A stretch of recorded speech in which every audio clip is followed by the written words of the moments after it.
We just talking. Okay, so we live now. Ladies and gentlemen, welcome to a brand new live edition of HBCU Sports Live. Ken Rashad here in the house. I'm joined by Chris Stevens and Jared Hoffman.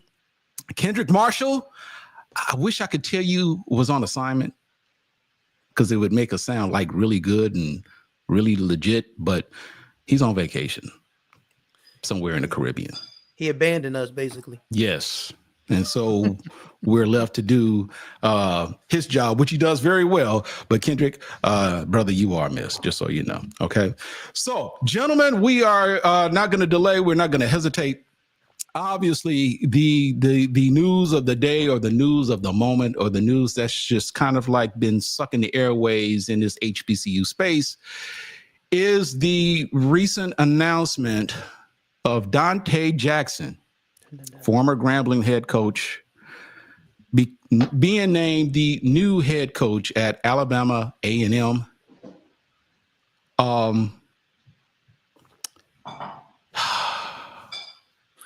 Let me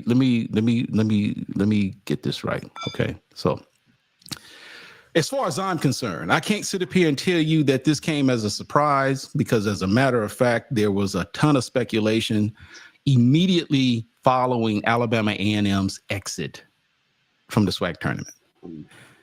And there was a lot of chatter as to, Otis Hughley, maybe, chances are, given how things were, he may not necessarily be returning. And that it was pretty much a given that when you put in consideration the relationship that Paul Bryant had with Donte Jackson, that Donte, given what he had done at Grambling, was likely going to be first and foremost on the list. And it was even speculated that if for whatever reason that didn't go through, then of course there were people speculating about the possibility of Patrick Curry leaving FAMU to go Alabama A&M. So, which didn't happen, but there was justification for that for those rumors at the time.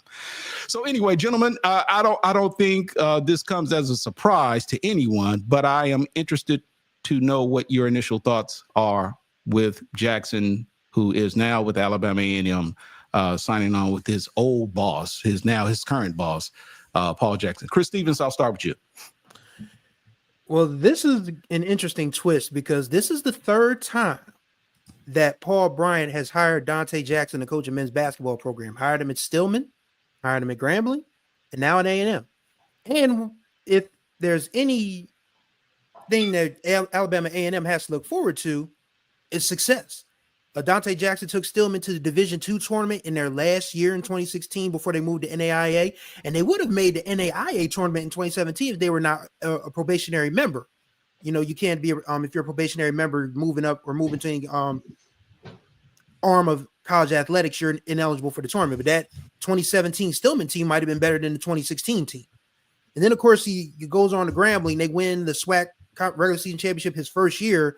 Then of course 2024 is the year that Grambling became a basketball school. They won the SWAC tournament for the first time in a few years in their Division I history and won an NCAA tournament game. So if I'm Alabama A&M, I am very encouraged at the direction at just the entire athletics program is going in, because Paul Bryant has come in and become an absolute change agent. Everything that he said he was going to do, he said that Alabama A&M was going to have a bigger piece of the Magic City Classic pie. He's done that.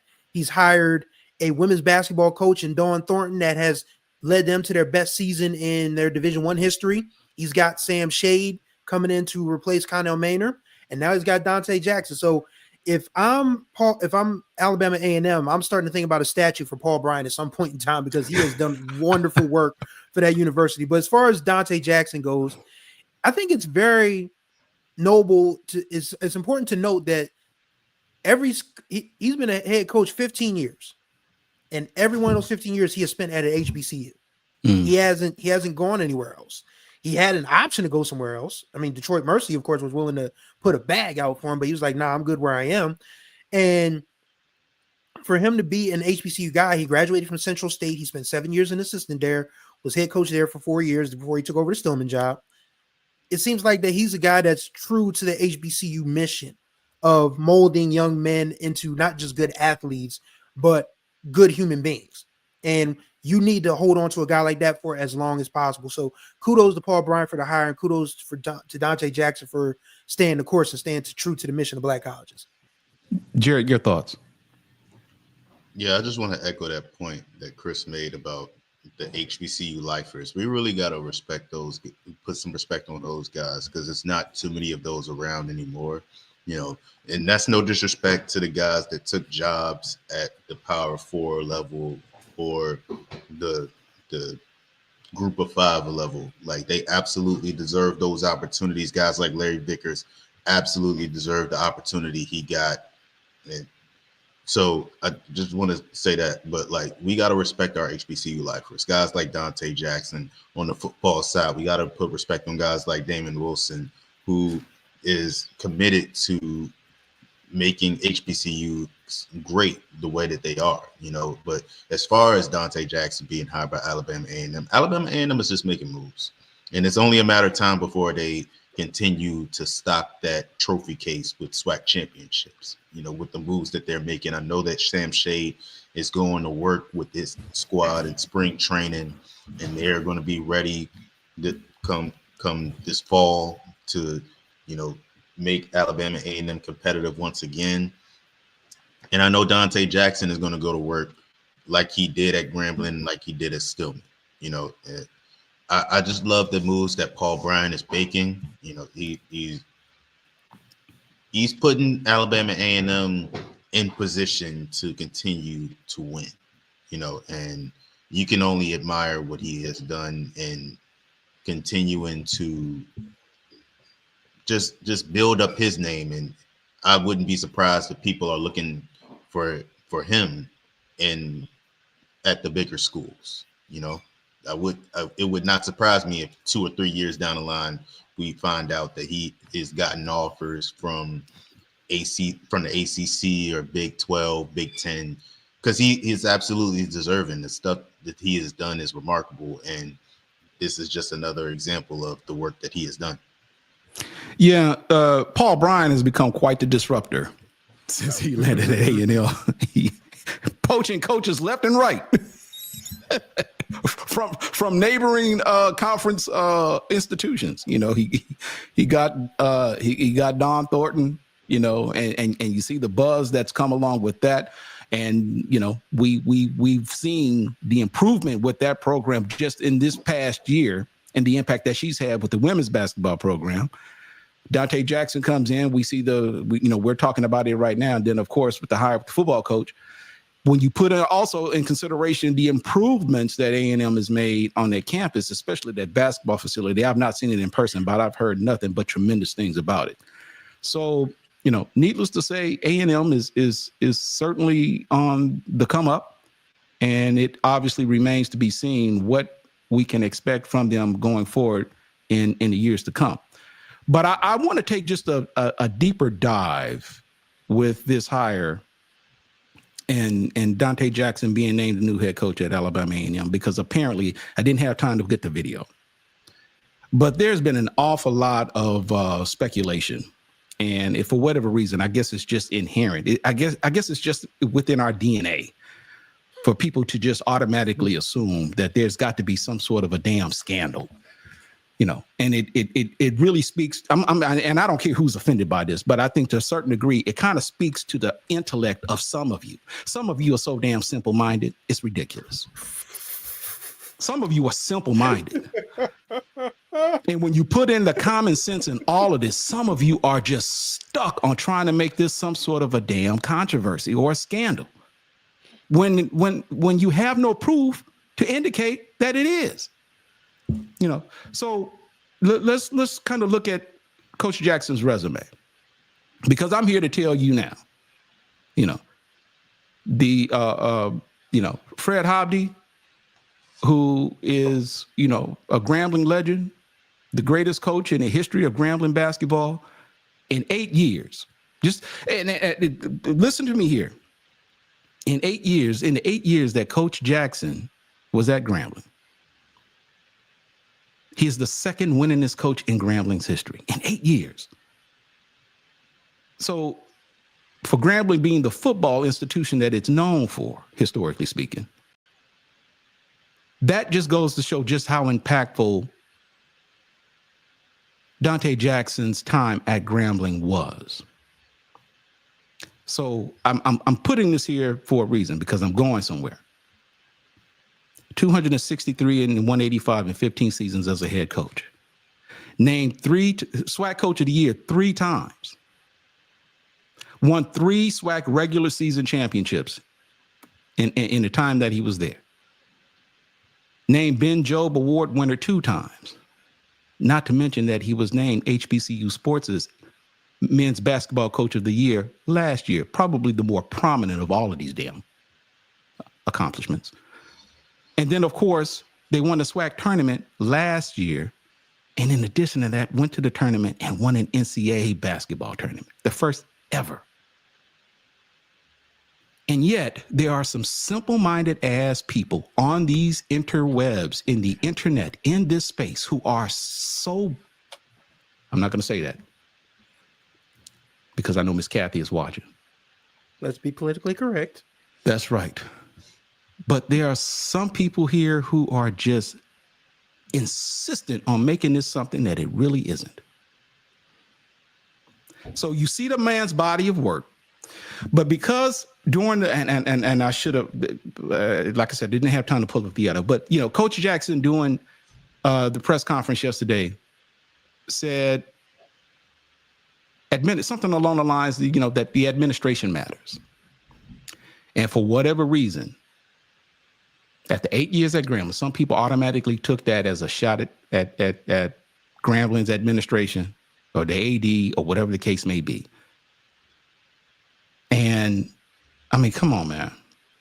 So let's kind of look at this, right? Because you've got a person who is going, you know, Donte Jackson is now the coach at Alabama A&M.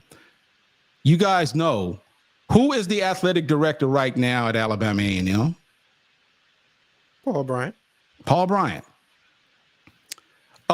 When Coach Jackson was named the head coach at Grambling, who was the athletic director? Anyone know? Anyone? I think his name is Paul Bryant. Right. Before Donte Jackson was named the head coach at Grambling, he was at Stillman. Does anyone know who hired Donte Jackson at Stillman? Anyone? It's going to be a shot in the dark. Anyone? I'm totally guessing right here. Anyone? But would it be Paul Bryant?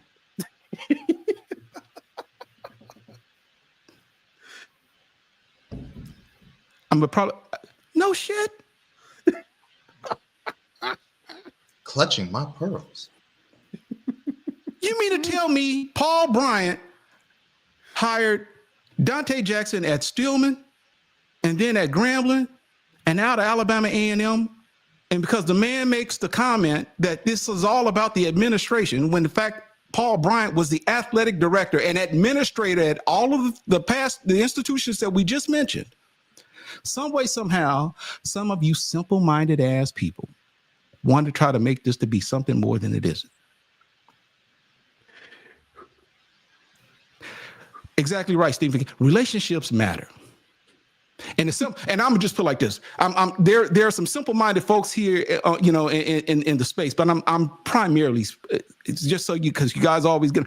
I'm talking about my folks at Grambling. I'm talking about the simple-minded folks at Grambling who are trying to make this to be more than what it is. Okay, simple-minded asses, ignorant. I don't care who. I don't care if you're offended by it. Chances are it's you. Okay, so. So here's the thing. So when he wins the SWAC championship last year, he gets the tournament. Travion Scott gives this man a contract extension. All right, got a contract extension, making more money, deservedly so. I think it was President Wims who indicated that last year the man was offered a job at Detroit Mercy. Did I get that right, Chris Stevens? Yes. Detroit Mercy, which no football program, but I think it's safe to say is, they do basketball up there in that conference. Is that the Horizon? I don't know what conference is in, but it's a basketball conference. Yeah, it is the Horizon League. Right. Now, I want you guys to put some things in together because I don't think a lot of people understand this. Guess who is the athletic director at Detroit Mercy? Anyone know? Rick Mahorn? No, I'm playing. No, it's not Rick Mahorn. The athletic director at Detroit Mercy is Robert Viles. And for those of you who are not aware, Robert Viles is the former commissioner of the SIAC and is the former commissioner of the Southwestern Athletic Conference. And he is currently the athletic director right now, Detroit Mercy. It is not, all you got to do is just connect the dots. Robert Viles knew who this man was, and they extended him an offer. But yet, he said, nah, which, by the way, Donte Jackson is a Midwestern guy. So, I mean, and you look at who he goes and he recruits. He's got a lot of cats, man, that you look at his roster. He recruits the Midwest. Everything doesn't have to be a scandal. A lot of this is just, it's relationships, man. And instead of just taking the time to congratulate this man for what he has done for the time at Grambling, because you guys ain't never heard me say Grambling being a basketball school until this man got here. There was never a reason to say that Grambling was a basketball school. The man deserved an opportunity. He turned heads. And Detroit Mercy, by the way, I know for a fact, wasn't the only school that reached out or expressed an interest in him coming to the man earned the opportunity to look at these offers. And is it really out of the ordinary when you look at the tea leaves? Okay, Bryant just got there. Hughley was already the coach. That wasn't his hire, but given how things were going, it's like, you know what? I'm gonna just wait and see and look around. And I'm pretty certain, Donte and Paul Bryant probably had some conversations, and it wouldn't surprise me at all. Look, let's see how this year goes, and depending on how things go, let's talk later and see how this all works out. Hughley puts in his resignation. There's a coaching availability open. Put in consideration what Jackson did again this year. It is not out of the ordinary for him to say, look, man, I want you to come here and let's get together again. And then I think there's a video out there where both of them saying, we're back. So this is not some sort of a controversy, as some of you simple-minded ass folks are trying to make it to be. This wasn't him making a shot at Grambling. It wasn't him making a shot at the athletic director. It was just simply him saying the administration matters, probably due in large part to the relationship that he has with Paul Bryant, which goes back many years. Plain and simple. That's really it. And to me, that's it. So I guess I say all that to say, man, because again, I know everything has to be a rumor. Everything has to be a scandal. And while there may very well be something to that, I'm just here to tell you, this isn't it. This man put in the work. This man has receipts to show just how effective of a coach he is. He made the most of the opportunity. He's received a new opportunity. Donte Jackson, thank you for your time at Grambling, man. God bless you. I wish you nothing but the best until you play us. Okay? Plain and simple. All right? All right. So here's my thing. I'm gonna date myself here. And Jared, this is probably gonna be before your time. So just ask Miss Kathy if you need to know. But the legendary Oswald Bates used to say many years ago, it's a C-O-N-spiracy.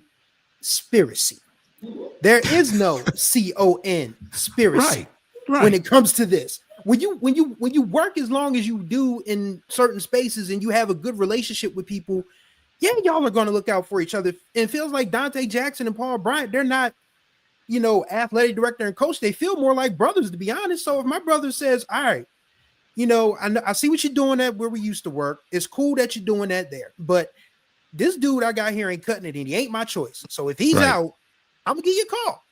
And if it's something that I like, I'm going to listen. So it's really that simple. So it's not like, so it's, I mean, I'm not going to go as far as Ken is calling people simple-minded asses. Because I don't know these folks. But yeah, right. But like I said, I'm talking primarily to my folks. Okay. Yeah. I mean, so people say you don't ever talk about your school. The hell I don't. Yeah, I do. But I'm just saying. But anyway, go ahead. Yeah. I don't think it's a conspiracy. I just think it's the fact that an athletic director and a coach have this phenomenal working relationship, and that it breeds success whenever they get together. It's kind of like a producer and a rapper. It's like when Jay-Z used to get with Timbaland, or when Jimmy Jam and Terry Lewis used to work with Janet Jackson, or when Babyface used to work with Johnny Gill. You know what I mean? Producer artist relationships work like that all the time. You get in the studio with somebody who you think is going to give you the best hit. And Paul Bryant and Donte Jackson are about to put out another banger at Alabama A&M. It's really that simple. Yeah. And the only thing I add is, well, first of all, Chris, your reference got a healthy chuckle from Miss Kathy. So your joke hit. And second of all, look, there's not much else I can add, but all I will say is that we gotta understand that at HBCUs, I know that when we compete against each other, that's when we're at odds. But when it's about the success of our individual HBCUs, we got to root for each other, because nobody outside of us is going to root for us. Mm-hmm. You know what I mean? Right. Like, and there's an opportunity that Donte Jackson could potentially move up like Larry Vickers, and that's a win for us. Everything that happens with our coaches, our institutions, our administrators, it's a win for all of us. Like having guys at NFL coaching staffs, like having guys on NBA G League, NBA coaching staffs, that's a win for us. And we have to understand that every move that we make is a potential stepping stone for things like that. So we have to understand that while it may hurt that Donte Jackson is not at Grambling anymore, but there's a potential that he could continue to rise, and he can build up the profile of HBCUs and create more opportunities for coaches that come after him. So I hope that people stop thinking that every time a coach leaves you, it's a slight at your HBCU, because it's not. It's really not. Because think about a guy like, it was a good example of this. Think about a woman like Tamika Reed. Like, she's at UNT Charlotte now. She could have easily been at any Power 4 institution. I'm pretty sure she got calls to be an assistant, which is very disrespectful that she's only getting right. It's beneath her. Being right. An assistant. But like what she's doing at UNC Charlotte, the fact that she led them to a tournament win when they were a 12 seed, schools are looking at that. And they're saying, oh, she was at Jackson State and she won as much as she did. And despite that they underachieved in the regular season, she still had the coaching acumen to lead them to a win in the tournament. So now they're looking at coaches in the SWAC, and they're saying like, well, if she was able to do that, and I can only imagine what she's going to do next year with that team, with that momentum that they got from the tournament win. Let me look at some more HBC coaches, or let me bend her ear to see who she thinks at the SWAC level could potentially. That's why relationships matter. Just like Paul Bryant and Donte Jackson have their relationship, coaches in the SWAC could look at their competitors that they competed against in the SWAC when they move up and say, you need to look at this person. And you might want to give them an opportunity. You might want to give them an interview. You may not like them at the end of the day, but it's worth the shot.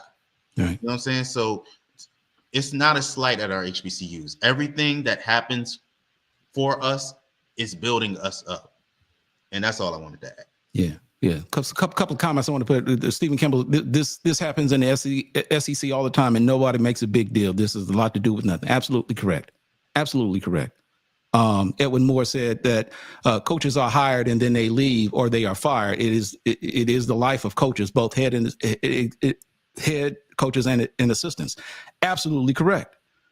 You are hired to either when you are hired to be fired, or you are hired with the opportunity to find employment elsewhere, depending on how well you do. You know, True. I tell people all the time, there's no such thing as loyalty when a contract is involved, because if a coach is hired and you have certain level of expectations from him and he doesn't necessarily perform, them same simple-minded ass folks, it'd be like, fire his ass, fire his ass. But if he does well and he's got all this attention from other schools and he decides he wants to leave, them same simple-minded folks, what are we doing?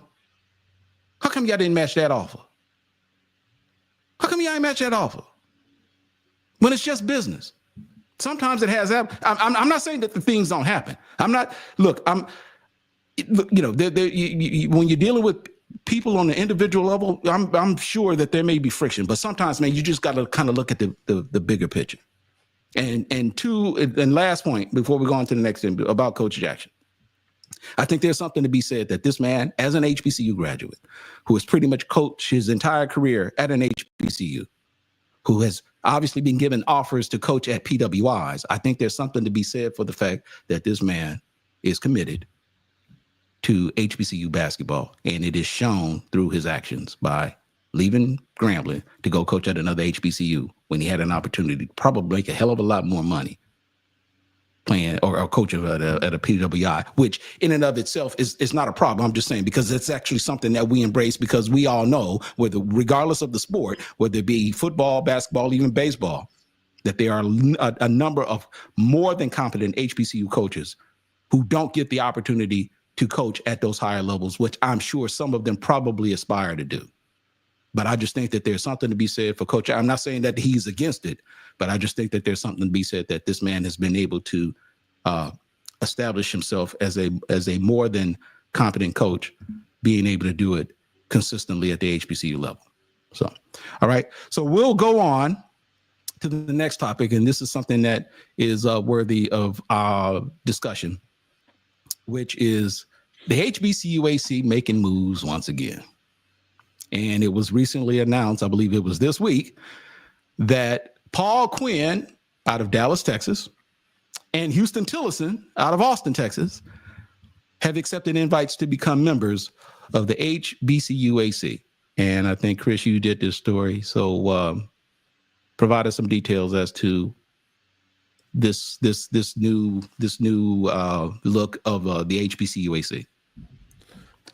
Well, what this does is not only does it make the HBCUAC 15 members strong in the NAIA, but it also introduces men's soccer as a full-time sport, as a full-time offering. So while it's not what's the word I want to use here? It's not a name brand sport per se, but soccer is still one of the more higher rising sports in the United States. You're starting to see a lot more kids of color, Black kids especially, getting into soccer. So I feel like this is another way that the HBCUAC has been able to separate itself from the pack in terms of how they build themselves, how they brand themselves. And it's important to note that this conference is doing major work without football. Yeah. Yep. Because we talk about football and basketball all the time being the front porch sports of your university. Well, the HBCUAC, they said, well, we ain't got no football on our front porch. We got plenty of basketball, but we got other things that on this porch that you might want to sit down, have a seat, take a sip of tea, and enjoy. And that is huge, because at the NAIA level, it feels like there's a lot less pressure to compete as we're seeing with our NCAA HBCU counterparts. It's always going to be an ongoing struggle there, because you've got this Power 5 situation, this NIL stuff, the transfer portal, this television money, which seems to be never ending, that our schools don't get to see, unfortunately. So the HBCUAC has done a great job of making themselves a conference that is true to the mission of our HBCUs. I mean, it's in the name. It's in the name. These are schools that were long started before even the 1890 land grant. Right. Yeah. So these are some old behind. These are some old behind institutions. They some old ass institutions. Is this okay? These are some old ass institutions, man. This like I said, this predates the Morrill Act. Some of these schools even predate Reconstruction.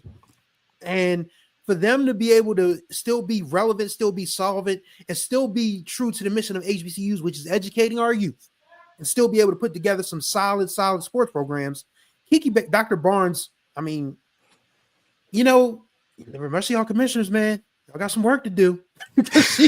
she might repeat. She might be going, by the time she's done, she might be going for one for the thumb in terms of Commissioner of the Year awards. And that's no disrespect to anybody else, but what she's been able to do in turning the GCAC into the HBCUAC and them not missing a step is absolutely impressive. And just adding Paul Quinn and Houston Tillotson to that is just another feather in her cap. Derek? Is along the lines of what Chris is saying. I just want to give Dr. Kiki Baker Barnes her flowers. Let me give the women commissioners their flowers. Dr. Jackie McWilliams as well, because the things that they are doing for their respective conferences. The HBCUAC has 15 of the 22 NAIA HBCUs in its conference. How many? 15 of the 22 HBCUs at the NAIA level are now in the HBCUAC. Wow. Which is absolutely remarkable. You have Paul Quinn and Houston Tillotson coming in from the Red River Athletic Conference, that, for those who aren't familiar, is one of the most competitive conferences at the NAIA level. So this is a huge coup for the HBCUAC, and geographically it works within it works for the HBCUAC, with most of the institutions being in Alabama or in Texas or in Louisiana. So geographically, it makes perfect sense for these institutions to be there. Competitively, it makes perfect sense for those institutions to be there. And compliance-wise, it makes perfect sense for these HBCUs to be there. Go ahead. I'm sorry. We didn't talk a lot about the NAIA level when it was just the GCAC. Dr. Kiki Baker Barnes said, y'all don't want to talk about us. I'm not going to complain. I'm not going to cry about it. I'm going to make you talk about the GCAC, now the HBCUAC. And she has done an incredible job to increase the profile of that conference. And Dr. Jackie McWilliams, what she's doing with the CIAA, making the CIAA tournament as profitable as it is, to the fact that people are bidding top dollar for, cities are bidding top dollar for, on their knees begging, please, baby, please. You know what I'm saying? Negotiating a new venue for the football championship. And how many of our institutions people continue to say should go D1? Like, obviously that goes towards the athletic directors with the respective institutions as well, but that's the work that she has done to promote the conference as well, you know, with the CIAA Sports Network doing what it's doing now. And the fact that it never breaks down. The CIAA Sports Network, I've never seen it break down. And that's a part of her putting the right people in the right places to make it go the way that it has. So we got to put some respect on the women commissioners that we have for our HBCU conferences, because they are doing wonders for our institutions and increasing the profile of our programs. And it's only going to continue to do wonders for recruiting going forward. You know, I when you look at Paul Quinn and Houston Tillotson, I think they're coming from the Red River Athletic Conference. Yeah. And I would love to know what the backstory is for Xavier leaving the GCAC to go to the Red River Athletic Conference. Because to be honest with you, I don't know.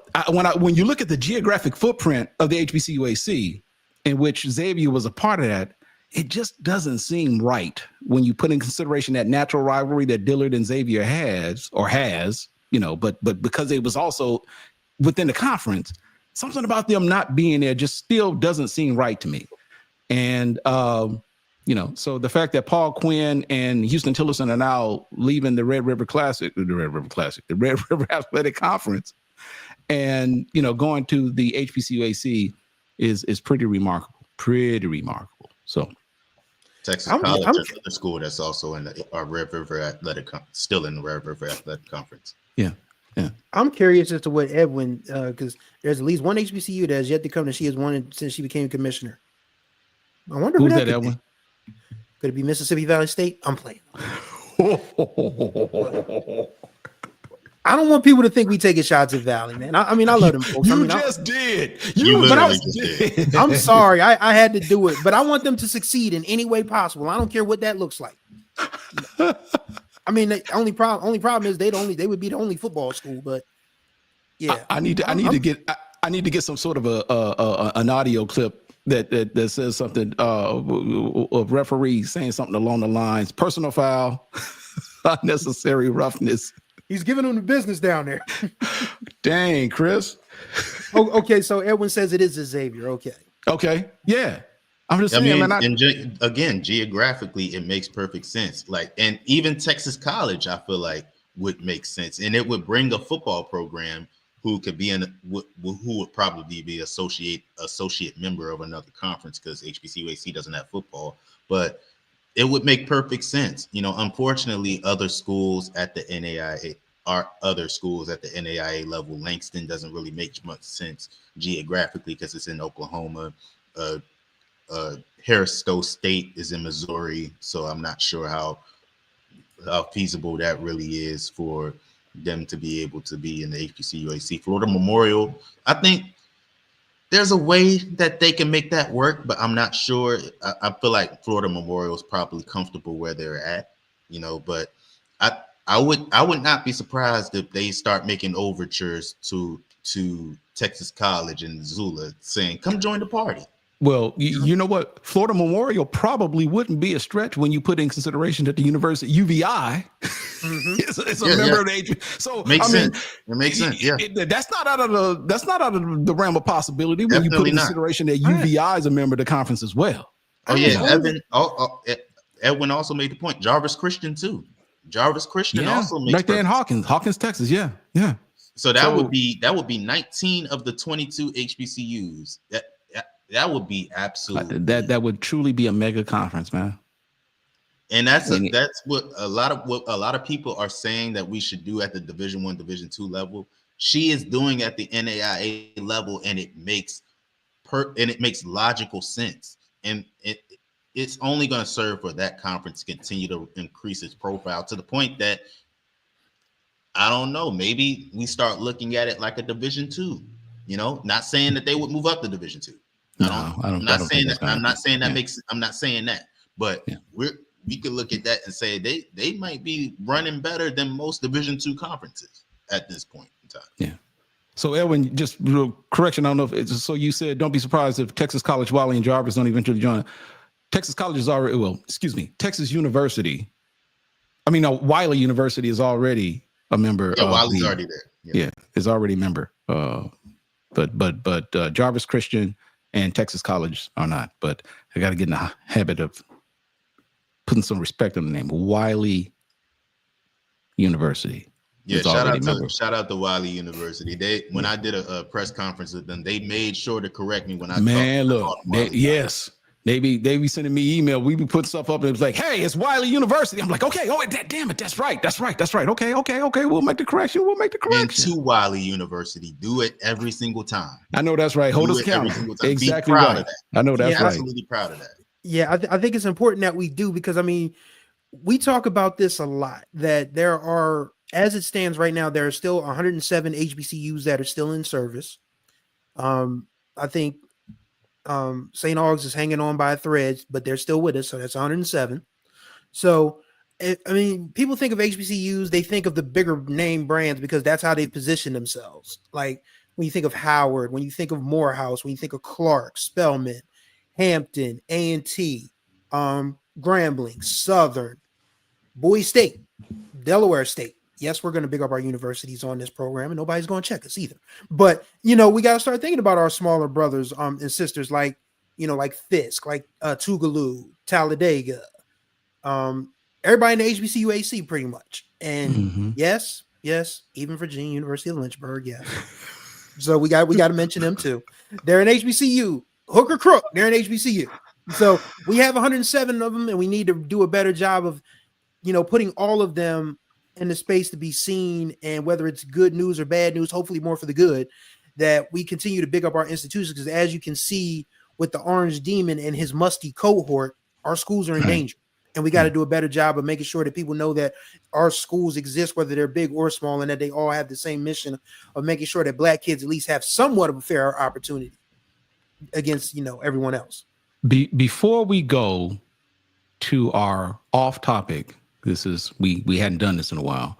I think it's worth mentioning, and I don't have a graphic for it, but I think it is worth mentioning that we talked briefly about Norfolk State hiring Jeremy Woods as the replacement. Jermaine Woods as the new women's basketball coach.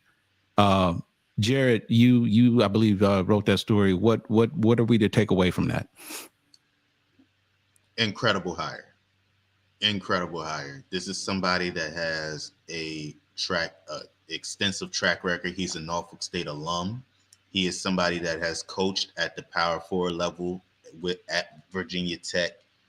He coached at Old Dominion before he came to Coppin State and was an assistant for 2 years. Coached up Layla Lawrence as an assistant to become the MEAC Player of the Year, the first one for Coppin State since 2008. When he was hired as head coach in 2022, each year he improved his record to culminating in this year, in which they finished 19-15, their first winning season since before he was head coach, and got them to a winning record in the conference. It's an incredible hire. It's an incredible hire. Of course, replacing Larry Vickers is going to be a tough task for anybody. It would be a tough task for anybody. But I feel like if there's anybody that could potentially fill that role, it is Jermaine Woods. So the fact that they were able to get this done so quickly, and now they can go into the spring and to the summer and recruiting, it's incredible. An incredible hire. Norfolk State acted fast. I'm pretty sure they all knew, like we did, that Larry Vickers was on borrowed time at Norfolk State. So I'm pretty sure that they were recruiting their next coach well before the NCAA tournament started. So an incredible move by Norfolk State, A+ hire for me. I don't see why Norfolk State wouldn't be a contender to win their 4th straight MEAC title coming up this upcoming season. Edwin asks the question: was it a hire of urgency, or is this a hire, a good one, even if they had a couple months to make the decision? Look, man, I think personally that with college athletics being what it is, and I don't want to say these student athletes being as finicky as they are, but given the transfer portal being what it is, they've got options. Just like these coaches have options, these kids have options too. And I think it is to Norfolk State's credit that, they had to proceed with a sense of urgency. But I think it's safe to say that they probably had a game plan in place before Vickers even left. And kudos to them. Now, the question is, who will Coppin State hire? And can they move as quickly as Norfolk State did to replace their vacancy? But no, I think that the timing of it was great. I think that they didn't hesitate, and it wasn't anything that was prolonged. I think this went exactly like you would think it would, as it typically goes with any institution, whether it be HBCU or Power 4 or Power 5. I think it was a good move. All right, and then finally, we go to our periodically. You guys know we when we have our roundtable shows, we tend to talk about the relevant HBCU sports news that's out there. But every once in a while, we tend to take a turn off the unbeaten path, and we tend to talk about those things that are relevant to maybe sometimes nobody or everyone, and it may not necessarily be limited to HBCU sports. So it was the request of Chris Stevens, and I thought it was a pretty good suggestion that we talk about.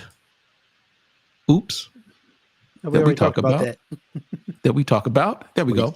Wait for it. There we go. That we talk about Cory Booker. And the man who went on this marathon speech to go 25 hours, which in itself is historic, but there was a lot behind it with respect to the person who previously held that record. Was it Bull Connor? Close. Strom Thurmond. Bull Connor. I mean, they the same person. More Really, racist. when you think about it.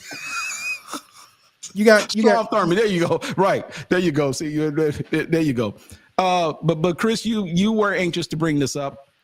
Talk about this, the significance of it, and why it was important for us to talk about this.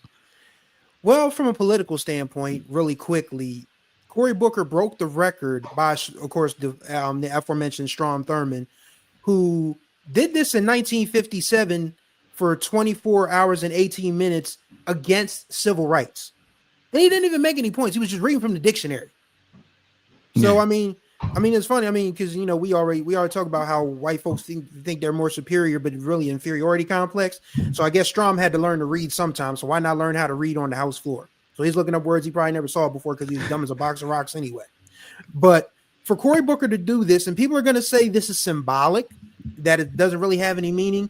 It's actually a way to stand up and say, nah, what's happening right now in our country isn't normal. And it wasn't like Cory Booker was just getting up there BSing. He was spitting facts. He was talking about how he wanted to get into good trouble. He said he would never let John Lewis down. And I think John Lewis was smiling down on him. He said this is something in our country that we need to take seriously. And he said, yeah, to his credit, he owned that the Democrats have sort of, slammed their proverbial foot in the door a lot of times with respect to what's going on. But he literally just sat up there for 25 hours and 5 minutes, 25 hours and 5 minutes, and spit facts. And I just feel like, from a political standpoint and from a, social justice standpoint, like it's probably the best thing someone has done in a long, long time. And it's long overdue. The Dems just need to show some fight. We ain't saying you need to go down there and kick the doors down like they did on January 6th. We just saying y'all need to show some fight and people will get behind you. And Cory Booker has probably thrown the first shot, a needed shot. Now, as for the second half of this, 25 hours. I don't know about you. I don't know about you. But, I mean, there's some stuff that I could talk about for 25 hours, but I don't know if I could do it for 25 consecutive hours because, there's food involved. There's digestive things involved, maybe. I don't know how he did it. I mean, you could tell just by looking at his suit that maybe he had it depends on because it was a little, baggy. He was a little baggy at the waist. Maybe I'm convinced he had on the pins, man. I mean, listen. 25 hours is a long time in any. We talk about how time flies, but when you're trying to, talk or do something for 25 hours, look, the longest drive I've ever made in my life was 6 hours. I don't know if I could multiply that by 4 and then some. That's a long drive. So, for just to be able to sit up there and just talk with clarity for 25 hours and 5 minutes is impressive. So I wanted to bring this to the floor for my guys and see if anybody had anything that they would talk about for 25 hours uninterrupted, basically. What can I talk about for 25 hours? I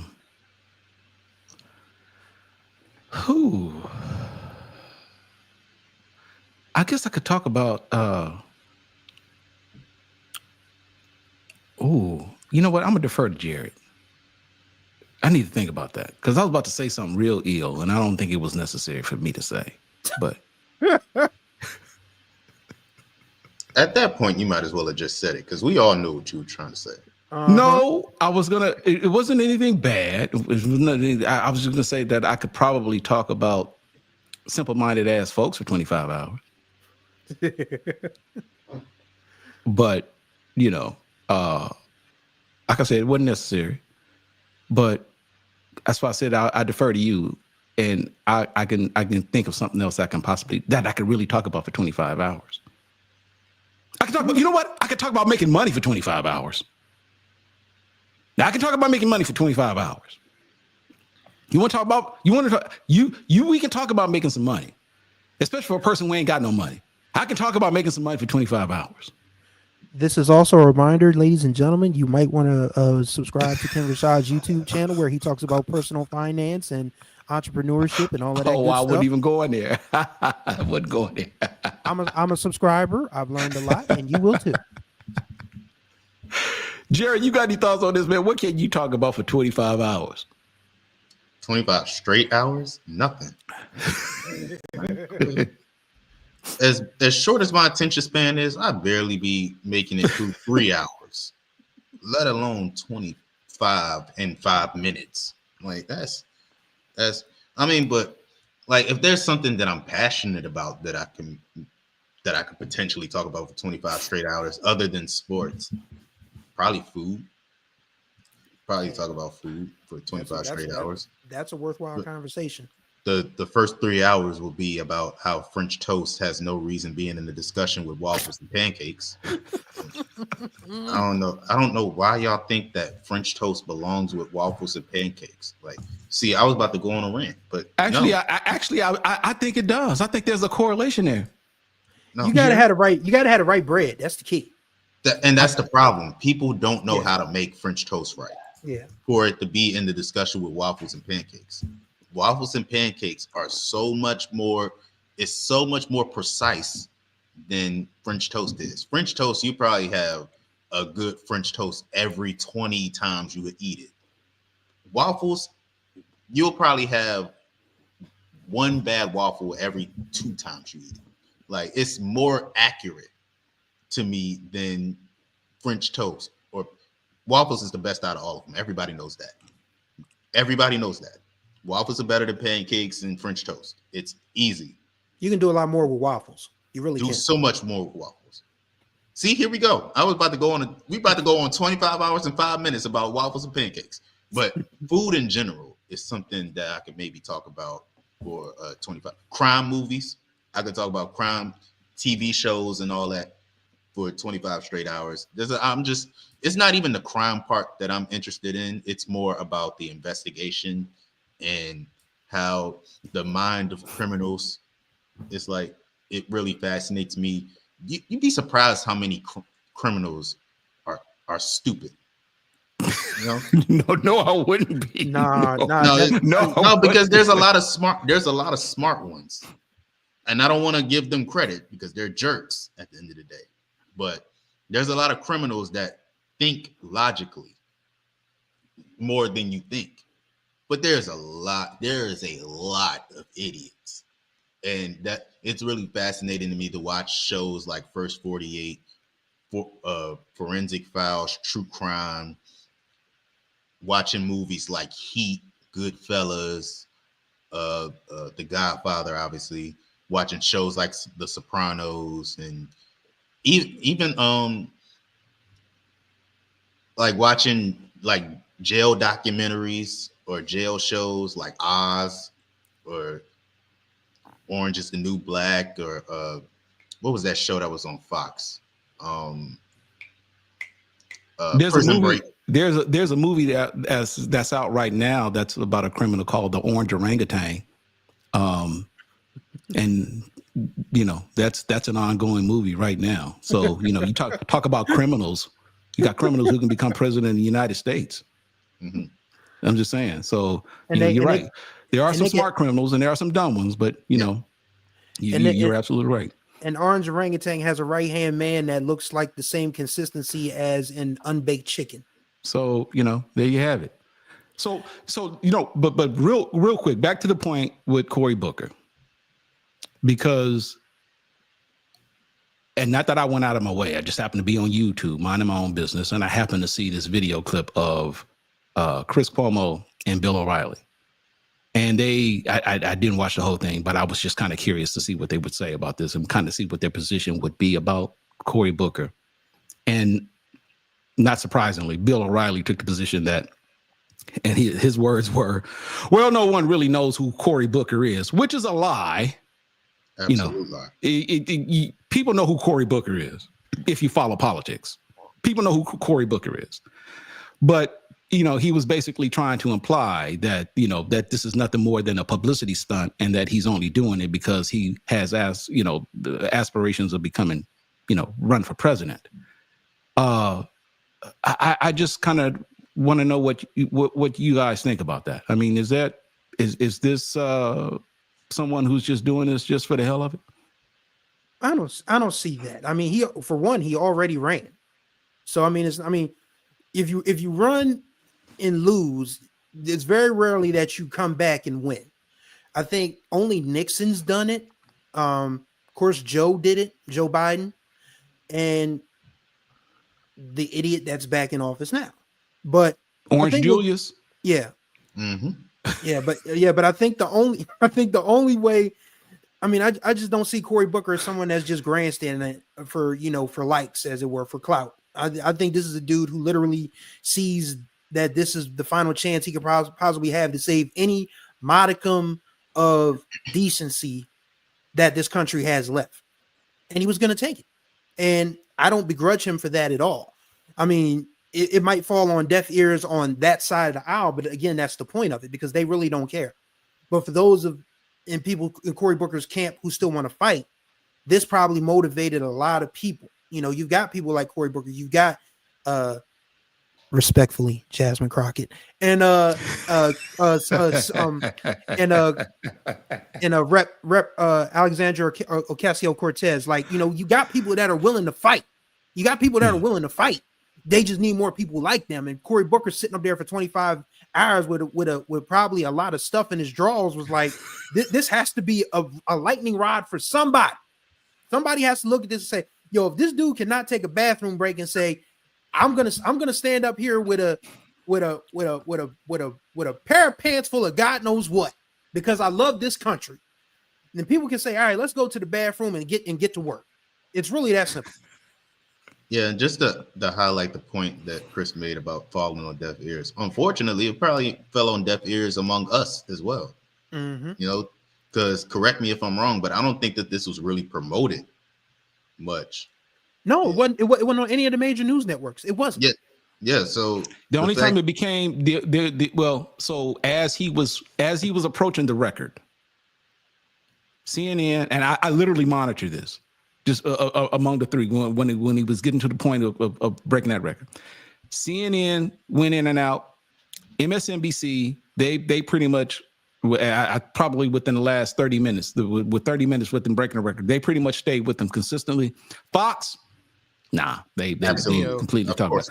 So when Edwin asked the question about, did it surprise you that there was nothing but positive standing ovation when he was finished? What I wanted to know was, were the people standing all allies? Were they all Democrats? Was anybody present with the Republican Party? Were they standing for him when it was done? I would love to know that. I doubt it. I have some idea what the answer probably is, but I would love to know if anyone stood for him, not Democrat, when he finished making that speech. Being naive, you would love to think that there was probably somebody. Right. You would like to think that, right? That there was at least one person who, and even then, it's probably somebody out of spite because they don't like Donald Trump, but they just can't publicly admit it, you know. But the things that he was saying, and I didn't watch it, so I can't say that I know what he was talking about, but I have an idea of the things that he was trying to say, and it's things that we need to hear. Okay. The problem is that, like the presidential debates, a lot of people don't watch them. So a lot of people don't have a feel for what's wrong and what the solution is or how things work logistically. Right. People don't understand that what losing the Department of Education, the impact that can have. People don't understand what a tariff is and how it could be harmful to us should we shut it down within other countries. People don't understand what the importance is of having relationships with other countries and what kind of impact it could have by having those relationships fall through. You know what I'm saying? People don't understand stuff like that. People barely even understand what the House of Representatives is or what the Senate does. People don't even know what the duties of a vice president is, because you have people online talking about Kamala Harris didn't input any policies as a vice president, which, to reiterate, a vice president does not implement policies. Thank you. My God. It does not do that. Sheesh. And the problem is people don't read up about stuff like this. Mm-hmm. They ask questions out of ignorance. They don't not ask questions. They say things out of ignorance and think that they know everything because they heard somebody else say it who was also ignorant. It's the blind leading the blind. But they'll take the time they'll take the time to opine while a basketball coach left a program. That we really need to bring Schoolhouse Rock back. You know, I'm just the bill and all of that. Yeah. Oh, I really need to. I wanted to share the thing that I could talk about for 25 hours before we get out of here. All right. You put on one Philadelphia International song, and I'm gone. It's that simple. It can be For the Love of Money. It can be Close Gamble. the Is Door. that Gamble and Huff? Is that Gamble Yes, and Huff? Yes, sir. Gamble and Huff. And the late great Tom Bell as well. Tom Bell. Yep. Yeah, but you put on a stylistic song, Delphonics, Harold Melvin and the Blue Notes, the OJs, Solo Teddy. I can go ahead and give you an entire soliloquy of the history of Philadelphia soul from 1965 all the way up to about probably say mid early 2000s. Right. Because I mean, I grew up in the area. I mean, my mom, it's so funny because I used to hate when my mom would, you know, make us clean up the house on weekends because we couldn't listen to hip hop in my house. We had to listen to the sound of Philadelphia. I used to get on my mom's nerves because I would make fun of her favorite stylistic song, Make Up the Breakup. And no, I'm not going to sing. I promised Miss Kathy that I retired my vocal cords and I'm going to stick to that promise. But I used to irritate my mom so much making fun of Russell Tompkins Jr.'s falsetto. And guess what? Russell Tompkins Jr. of the Stylistics has become one of my favorite vocalists because my mom just made me listen to Sound of Philadelphia nonstop. But yes, I love the Sound of Philadelphia. Like I could tell y'all that Teddy Pendergrass started off as the Blue Notes drummer. I can tell you that the OJs had a career long before Philly International. I can tell you that MFSB put out some really good jazz instrumental albums aside from the stuff that they did for the artists. I can tell you that Clive Davis got fired from CBS because he was putting payola over to the radio stations, and Philadelphia International benefited from that. So yeah, I could talk about that for 25 hours straight. Give me if you play one Philadelphia International song, I'm just like, all right, let's go. Let me tell y'all why Philly soul is just as important as Motown, as Stax, as anything New York put out, as anything Los Angeles put out. You know, I could do that for 25 hours straight if I didn't have to go to the bathroom. But Corey Buck, I'm not wearing it. I mean, as much as I love to talk about Teddy Pendergrass's solo albums, I can't eschew a bathroom break for that. I'm sorry. Y'all can wait until I get back and when I start telling y'all about the best song he's ever did, which is Easy, Gotta Take It Easy. But yeah, that's it. So before we end the show with the thing that Chris does to end the show, let me just simply say this, since Chris brought it up. I do have a personal YouTube channel. It's a personal project that talks about entrepreneurship, money management, and lifestyle. So you can go to YouTube at Ken Rashad. Take the time, check it out. It's an up and coming project, but take the time to subscribe. Hopefully you'll find some value in it. Also, while you're at it, Chris Stevens has a phenomenal YouTube channel. And when I tell you this brother is, I'm just going to say fully transparent in what he says and what he does. But when it comes to spitting off names like he just did, man, with these musicians and so forth, the brother is a walking Encyclopedia Britannica of R&B music. Dude is bad. All right. Thank you. So while we are journalists in this HBCU space, I think it is safe to say that we are also brothers or men of some other talents, and we tend to show our personal passions through these YouTube channels. So I provided the links in the comments. I mean, in the comment area. Take a time, click on the link, subscribe to the channel. Also, there is a major announcement coming next week. I would have done it today, but I wanted to give Kendrick an opportunity to come back here because he, like I said, is somewhere in the Caribbean with his Caribbean queen. And Then the share the same drink. I said I was done. Done. I literally did that with the hopes that you would do it. And so we will share that announcement next week. But until that time, Chris, go ahead and end the show with that thing that you do. All right, ladies and gentlemen, we thank you for watching the HBCU Sports Live Roundtable. We appreciate you as always. We invite you to subscribe to this channel and become a level 1 or level 2 member. So at $4.99 a month, you can get all the HBCU athletic sports that news that is fit to print and broadcast, as we like to give to you. Be sure to follow us on all manners of social media. We are on Blue Sky. We are on Facebook. We are on Instagram. We are on TikTok. We're on Threads. And yes, for the time being, we're still on the Musty app. Find us over there. Also, if you'd like to donate, you can go to Zelle, donate at HBCUsports.com, or you can go straight to the website, HBCUsports.com/donate, and kick us some coins there. Also, we have a newsletter. So that means you can get everything to your inbox, which means you don't have to keep clicking back and forth between your tabs. I don't know about y'all, but I got to cut down on my tab usage on my laptop. So if you want to cut down on your tab usage, be sure to subscribe to the newsletter. And you never know.